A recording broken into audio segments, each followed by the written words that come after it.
আপনারা দেখছেন অনুসন্ধান live news channel Jamia Sheikh.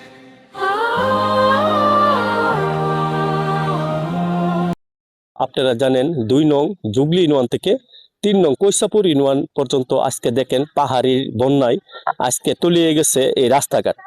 সম্মানিত দর্শকবৃন্দ, আমি আপনাদেরকে যে রাস্তাটার মধ্যে পানিতে যে দাঁড়িয়ে ভিডিওটা দিতেছি, সম্মানিত দর্শকবৃন্দ, আপনারা সকলেই জানেন এই রাস্তাটা পরে ৮ থেকে ১০,০০০ মানুষের যাতায়াতের রাস্তা, যার কারণে মনে করেন অনেক কৃষক দিনমজুর যারা আছে তারা মনে করেন কোনো কাজে যেতে পারতেছে না এই রাস্তায় পানি তল হওয়ার কারণে।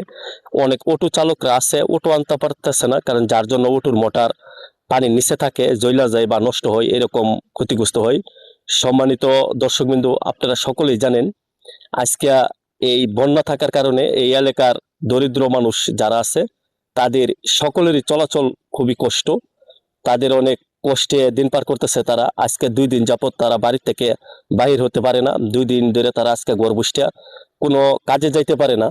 আজকে অনেক লোকজন কাজে না যাওয়ার কারণে তাদের পরিবারে চলছে অনেক কষ্টের ছায়া কাজ, কারণ তারা অনেক সন্তানাদিরা আছে স্কুলে লেখাপড়া করে, স্টুডেন্টরা আছে, এগুলো তারাও যাইতে পারতেছে না এই পানির জন্য স্কুলে।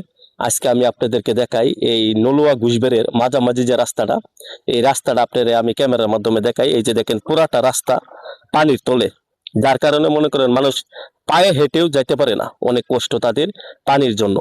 সম্মানিত দর্শকবৃন্দ, আপনারা জানেন এই বন্যা ক্ষতিগ্রস্ত অনেক পরিবার কোনো কর্মস্থলে যাইতে পারতেছে না, অনেক কষ্ট করতেছে।